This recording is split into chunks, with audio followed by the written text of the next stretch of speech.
Ada yang protes, Habib Rizik kenapa bicara politik di masjid? Emang lu pikir ngaji soal wudhu doang? Emang ngaji soal sholat doang? Ini soal politik, soal kemaslahatan masyarakat banyak, saudara. Ini soal besar. Ini soal nasib bangsa dan negara. Harus dibicarakan di meja-meja para ulama, di pesantren, di majelis taklim, saudara, di majelis-majelis taklim, di pesantren-pesantren, di masjid, di musola, harus dibicarakan. Kenapa? Untuk kebaikan rakyat, bangsa, dan negara Indonesia.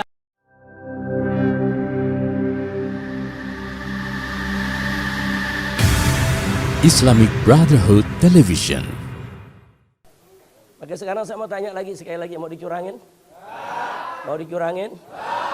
Ya, ada yang nanya, Habib, kalau udah telanjur curang begini bagaimana nih cara ngeberesinnya? Ya, ada yang jawab, ke MK aja, ada pamannya.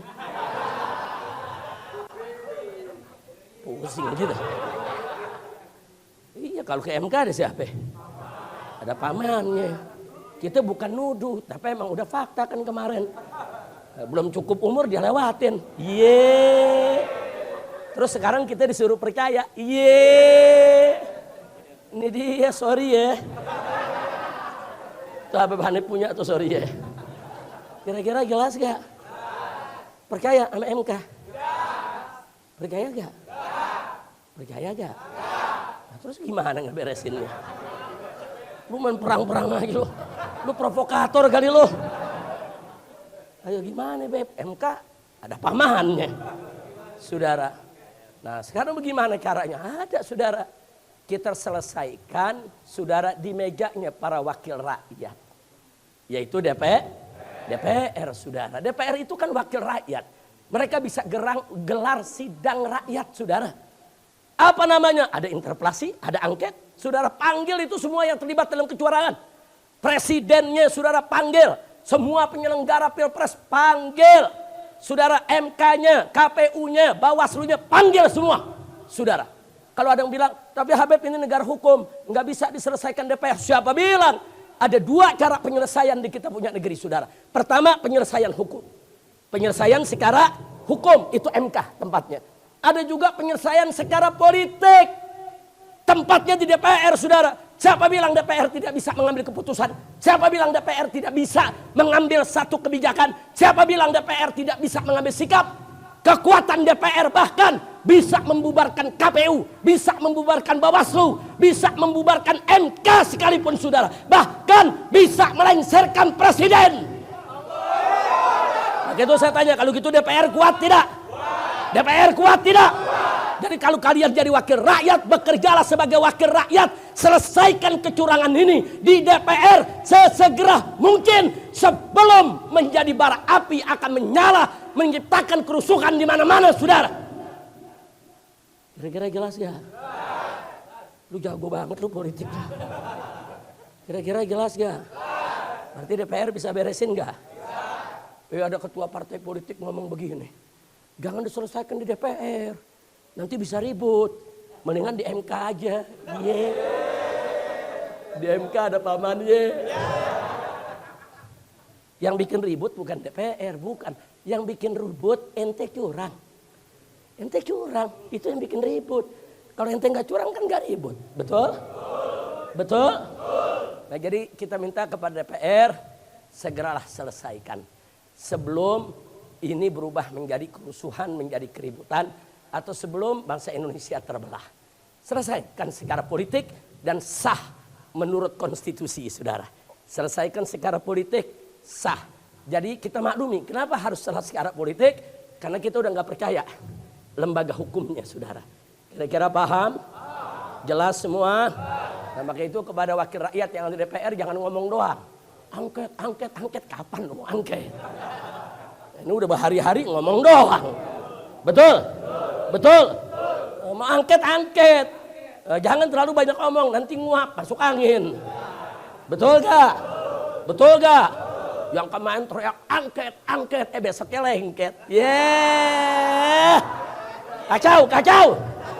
Makanya sebelum masuk angin, sebelum lengket, angket segera digelar. Setuju tidak? Setuju tidak? Siap dukung angket? Takbir.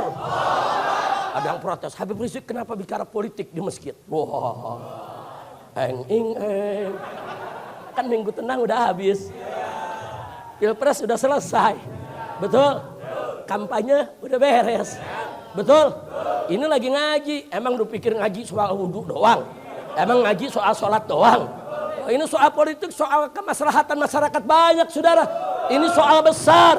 Ini soal nasib bangsa dan negara.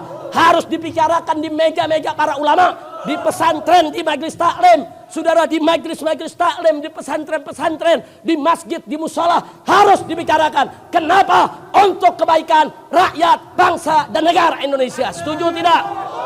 Takbir! Takbir! Takbir! Sallu ala Nabi. Nah, mudah-mudahan Allah berikan jalan keluar yang terbaik, dan semoga bangsa Indonesia tetap bersatu dan bangsa Indonesia tetap damai. Jangan terpancing dengan provokator. Setuju? Kita dorong saja, dorong supaya DPR berfungsi dengan baik. Amin.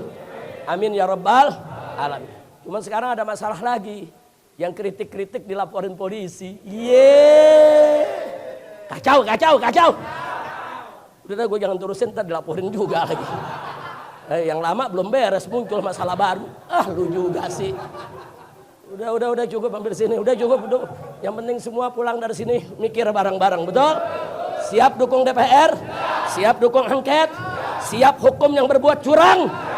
Buktikan di angket ya, kawan. Jadi nggak perlu ada partai atau politisi yang ketakutan dengan angket. Nggak usah takut. Kalau memang Anda tidak curang, hadapi angket. Kalau Anda merasa benar tidak curang, jawab di angket.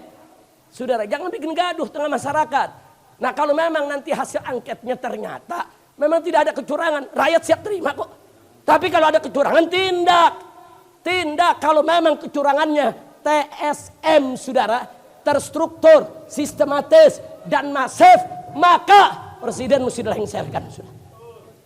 Harus dilengserkan. MK, KPU, Bawaslu bubarkan semua, sudah. Bubarkan. Lalu kalau udah bubar bagaimana, Beb? Kalau presidennya dilengserkan, kan ada wakil presiden jadi presiden. Setuju. Kan wakil presidennya lagi anteng-anteng aja. Enggak terlibat dalam kecurangan, betul? Wakil presidennya kan bersih, betul?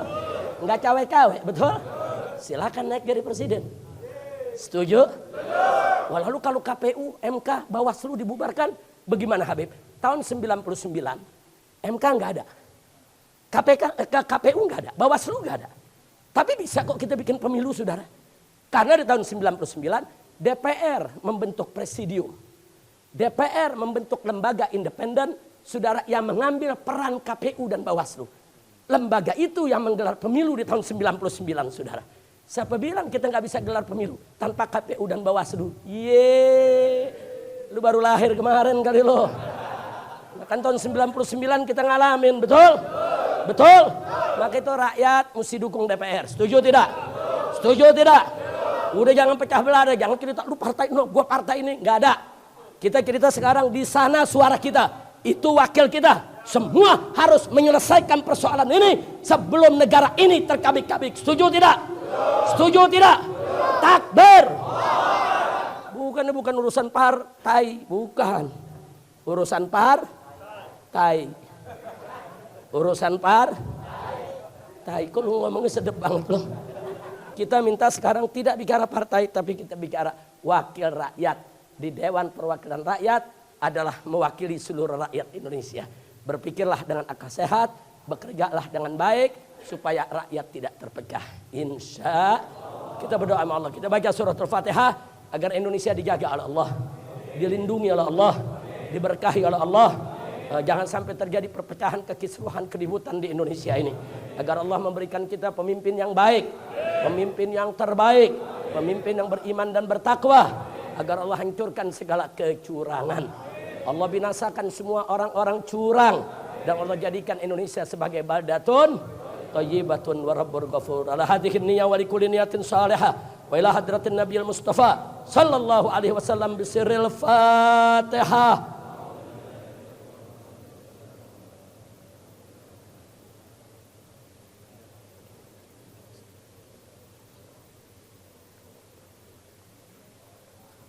Amin, amin ya rabbal alamin. Mudah-mudahan kalau angket digelar akan ada hasil yang terbaik. Amin. Angket itu kekuatan politiknya besar ya ikhwan. Bukan main-main. Dia bisa menjadi salah satu proses pelengseran seorang presiden. Dia bisa membubarkan lembaga-lembaga yang mengkhianati rakyat ya ikhwan. Instansi-instansi yang mengkhianati rakyat bisa dibubarkan oleh DPR ya ikhwan. Kekuatan DPR sangat besar. Bahkan kalau nanti terbukti ada paslon yang melakukan kecurangan secara TSM tadi, itu bisa didiskualifikasi dan nggak boleh ikut lagi pilpres, saudara. Sehingga kalau digelar pilpres kembali, maka calon yang kurang itu nggak boleh diikut sertakan lagi. Yang ikut hanya calon yang tidak terlibat kecurangan secara TSM, saudara. Ini adalah solusi. Maka itu pesan saya kepada rekan-rekan kita semua yang ada di DPR RI, saudara-saudara kita, ayolah segera bekerja, jangan ditunda-tunda.